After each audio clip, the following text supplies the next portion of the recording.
తెలంగాణని పాలించిన ప్రతి ఒక్క ఎమ్మెల్యే, ప్రతి ఒక్క ఎంపీ అలా ఆస్తుల్ని ఈ అమరవీరుల కుటుంబాలకి ఆ డబ్బులన్నీ వాళ్ళకి ఇవ్వాలని జనసేన ప్రత్యేక డిమాండ్ చేస్తుంది.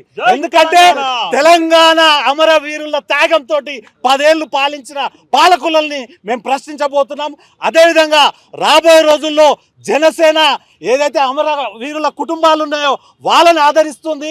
వాళ్ళకు కావాల్సిన సౌకర్యాలు జనసేన పార్టీ అవసరమైతే సొంత డబ్బులతోటి వాళ్ళని ఏదో ఆషామాషిగా చెప్పేసి బయటపడిపోయి ఎలక్షన్ రాగానే మళ్ళా 2 ప్రాంతాలని రెచ్చగొట్టే విధంగా మాట్లాడొద్దని. ఎందుకంటే మేము ఇక్కడ ఉన్నదంతా తెలంగాణ యువత అని వాళ్ళొక్కసారి రాబోయే రోజుల్లో యువతది ముఖ్య పాత్ర పోషిస్తామని మీ ద్వారా తెలియజేస్తున్నాను. ఎందుకంటే గతంలో కూడా 1200 బలిదానాలు యువతనే ఇచ్చింది. యువతకు మీరు తెలంగాణ ఏమిచ్చిందని మేము ప్రశ్నిస్తున్నామని మీ ద్వారా తెలియజేస్తూ ఈ అవకాశం ఇచ్చిన మీ అందరికీ సెలవు తీసుకుంటున్నాను. దయచేసి ఒక మాట గుర్తుపెట్టుకోవాలి. తెలంగాణ అమరవీరులు బగ్గ మండి పెట్రోల్ పోసుకొని కాల్చుకున్న వ్యక్తులు, అటువంటి కుటుంబాలకు న్యాయం జరగలేదు కాబట్టి జనసేన ఆ బాధ్యత మీద తీసుకుంటుందని తెలియజేస్తూ మీడియా మిత్రులకి సెలవు తీసుకుంటాం. జై జనసేన.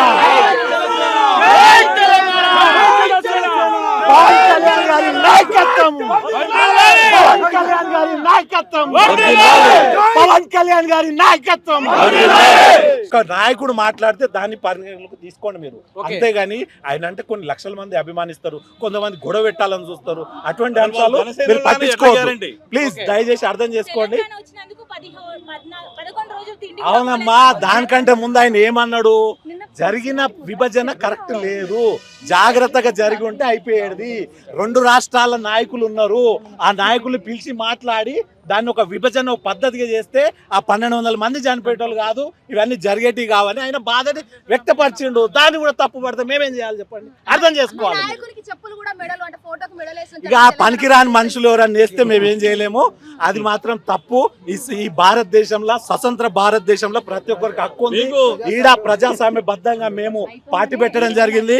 మాకు గాజు గ్లాస్ గుర్తుంది. కొంతమందికి మొన్ననే పార్టీ పెట్టిర్రు, వాళ్ళ గుర్తు కూడా ఏదో తెలియదు, టీఆర్జేలా మళ్ళీ ఇంకేదన్నా గుర్తు వస్తుందా కూడా తెలియదు. ఆ గుర్తు వచ్చినాక మాట్లాడదామని చెప్తూ సెలవు తీసుకుంటాను. Thank you.